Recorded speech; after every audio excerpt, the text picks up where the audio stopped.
Even as Ram Temple consecration inches closer, the Ram Janmabhoomi Tirth Kshetra is working on finishing touches to the grand ceremony. We spoke to the treasurer of the trust, Govind Dev Giriji Maharaj, someone known for his discourses on the Ramayana and Mahabharata. He has been involved in critical decisions that the trust has made till now. Remember, this trust was formed after the 2019 Supreme Court verdict, and this trust has been at the forefront of the temple construction. धन्यवाद गोविंद देव गिरी जी हमसे बात करने के लिए। हम लोग चंपत राय को सुन रहे थे आज शाम को, और वो बता रहे थे कि 18 तारीख से काफ़ी रिचुअल्स और प्रोसीजर्स शुरू हो जाएंगे प्राण प्रतिष्ठा के रन अप में। ये बताइए कि ये कौन सी पूजाएं हैं जो 18 से होंगी, और 22 के दिन यानी प्राण प्रतिष्ठा के दिन अभिजीत मुहूर्त में वो कौन सी पूजा होगी, इसके बारे में थोड़ी जानकारी दीजिए। सही पूजा का आरंभ 18 को होना है। 16 को केवल पूजा के अंगभूत अपने को शुद्ध करने के लिए जो प्रायश्चित्तादि कर्म होते हैं वे होने हैं, वो 16 को आरंभ होंगे।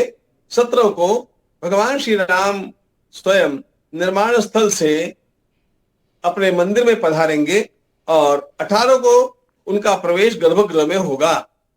इधर गर्भगृह में उनका प्रवेश होने के साथ ही उधर जो यज्ञ स्थल है, यज्ञ मंडप है, वहां पर विभिन्न प्रकार के पूजा क्रमों का आरंभ हो जाएगा, जिसमें अनेक मंत्रों का जप है, अनेक मंत्रों का हवन है, अनेक देवताओं की स्थापना है, उनका अर्चन है, और अनेक प्रकार के दानादिक विधान है। ये सब वहां पर चलेंगे और इस प्रकार से 18 को आरंभ होकर के ये 21 तक चलेगा। 22 को प्रातः काल भी चलेगा और 22 को प्रातः काल मध्याह्न के समय अभिजीत मुहूर्त पर हमारे रामलला की मंदिर में विधि पूर्वक स्थापना होगी। स्वामी जी, भारत में तरह तरह के भक्ति ट्रेडिशंस हैं, भक्ति परंपराएं हैं, और आज चंपत राय जी कह रहे थे कि कबीर पंथ हो या वीरशैव हो या वारकरी हो, सारे ट्रेडिशन से रिप्रेजेंटेशन होगा, और करीबन 200 लोग 200 साधु संत भी इस सेरेमनी के पार्ट होंगे। तो कैसे साधु संत को आप लोगों ने बुलाने का निश्चय किया है, और क्या उनको इन्वाइट ऑलरेडी जा चुके हैं? राम जन्मभूमि के इस आंदोलन के साथ विश्व हिंदू परिषद आरंभ से जुड़ा हुआ रहा है।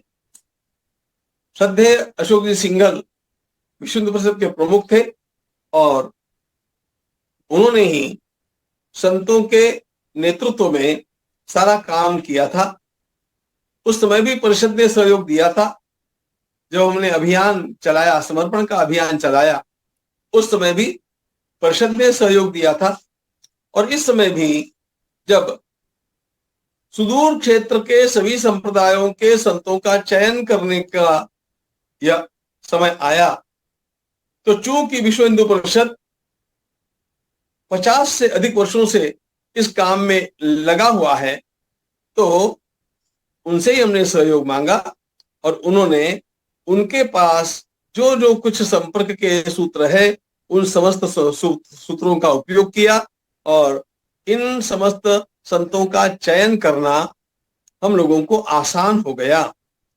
जो चयन किया गया है, चयन किया जा रहा है, उसमें हमने भारत के किसी भी संप्रदाय को छोड़ा नहीं है। सभी संप्रदाय के आचार्यों को, प्रमुख धर्माचार्यों को इसमें हम लोगों ने आदर के साथ निमंत्रित किया है। महाराज, इस बोला जाता है कि 3 मूर्ति कमीशन किए गए थे और अरुण योगीराज की मूर्ति का फाइनल सिलेक्शन हुआ है, तो ये डिसीजन आपने क्यों लिया कि 3 मूर्ति हमें जो है कमीशन करने थे? हम लोगों को किसी भी प्रकार का कोई खतरा मोल नहीं लेना था। बहुत संभवनीय होता है जब प्रतिमाएं बनती है तो प्रतिमा के बनते बनते ध्यान में आता है कि उसके पत्थर के अंदर कुछ खराबी है। यदि ऐसा कुछ हो गया तो समय हमारे पास जो सीमित रहा उसमें हम लोग पुनः दूसरी मूर्ति नहीं बनवा सकते थे। कभी कभी पत्थर के अंदर के दोष न निकलने पर भी मूर्तिकार के द्वारा अथवा किसी भी दुर्घटना के द्वारा यदि कोई खंडित होना अथवा कुछ भी प्रकार की आपत्ति निर्माण होना ऐसा हो गया, तब भी हमारे पास स्पेयर कुछ तो भी होना चाहिए। ऐसा सोच करके हम लोगों ने 1 से अधिक मूर्तियां बनवाने का निर्णय लिया। और जब 3 अच्छे कलाकार हमारे सामने आ गए तो यह भी सोच लिया गया कि 2 की जगह हम लोग 3 मूर्तियां बनाएंगे। आवश्यकता इस बात की भी थी कि जब एक विग्रह की स्थापना मंदिर में होगी तो उस मंदिर में तो पुनः कोई भी जा नहीं पाएगा। भगवान के जो भेष बनने हैं, उनके जो अलंकार बनने हैं, उनके नाप लेने के लिए एक बाहर भी विग्रह की आवश्यकता थी जो उसी प्रकार का, उसी साइज का विग्रह हो। तो इसलिए हमें एक ऐसे भी विग्रह की आवश्यकता थी। ऐसा सोच करके हमने और इन 3 मूर्तियों को बनवाने का निर्णय किया। स्वामी जी, राम जी के बारे में कहा जाता है कि अजानुभव थे, उनके जो हाथ थे वो काफ़ी लंबे थे, घुटनों तक आते थे, श्यामल रंग के थे। तो ऐसे कौन से फीचर्स का ध्यान रखा गया है इस जो मूर्ति फाइनली सेलेक्ट हुई है? और जब मूर्तियों की बात करते हैं तो अपोजिशन का ये भी कहना है कि 1949 में जो मूर्ति प्रकट हुई थी मस्जिद में, उसका क्या हुआ? क्या वो यूज़ नहीं होगा प्राण प्रतिष्ठा में? देखो, दूर बैठ करके अज्ञान के कारण कुछ लोग कुछ बोलते हैं, उनको इतना महत्व देने की आवश्यकता नहीं है। उनको आशंका होगी तो पहले उस आशंका का निवारण मैं कर देता हूं। नई प्रतिमा के आने के पश्चात भी छोटी प्रतिमा की किसी प्रकार की उपेक्षा नहीं होगी। सबसे प्रधान तो वही है कि हम आज भी मान्य कर रहे हैं, उसकी पूजा भी इस नई प्रतिमा के सामने रख करके नित्य की जाएगी। इस पे किसी प्रकार की आशंका मत रखिएगा।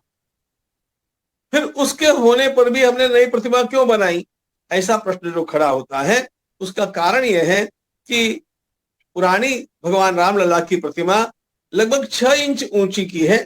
अब जब 25-30 फीट दूरी से दर्शन करना है तो 6 इंच की प्रतिमा में उसके दर्शन का समाधान लोगों को प्राप्त करना कठिन है।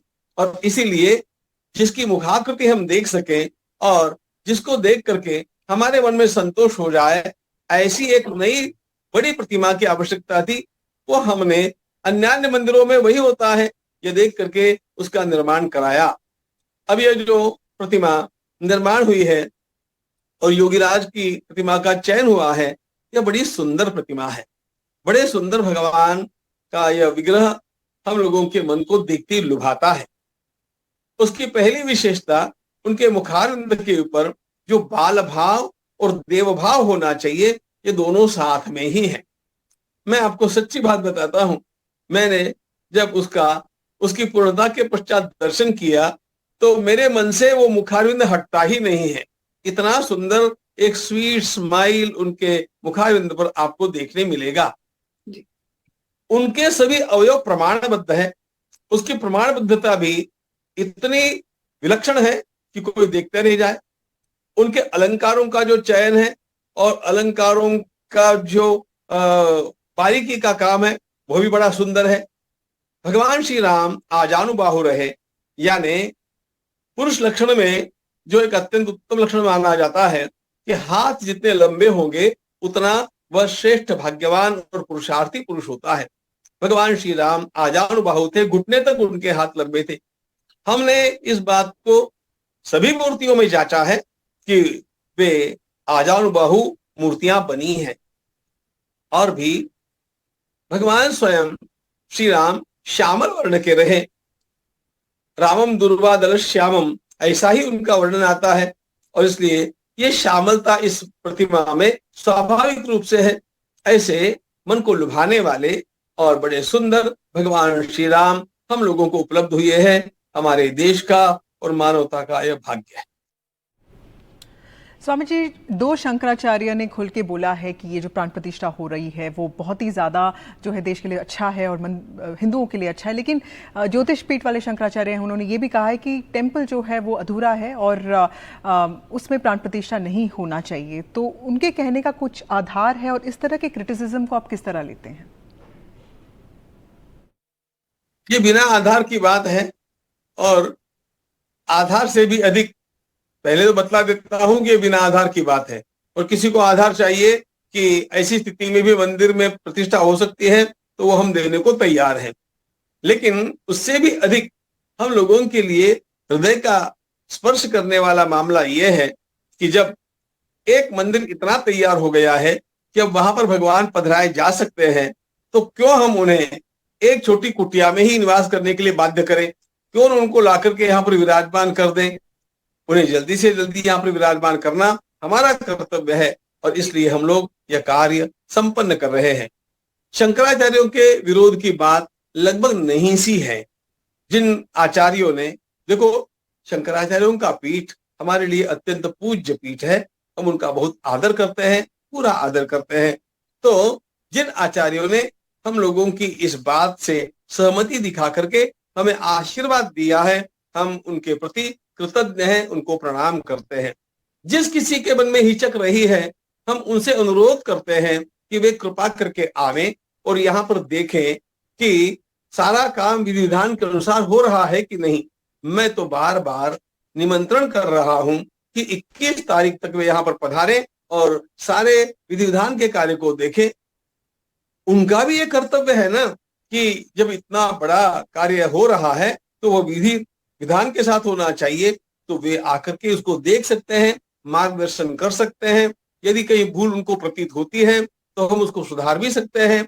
ये कोई विरोध की बात नहीं है, ये तो हम सबको मिलकर के एक भगवान श्री राम की सेवा करने का अवसर है। इस दृष्टि से हम सबका आवाहन करते हैं।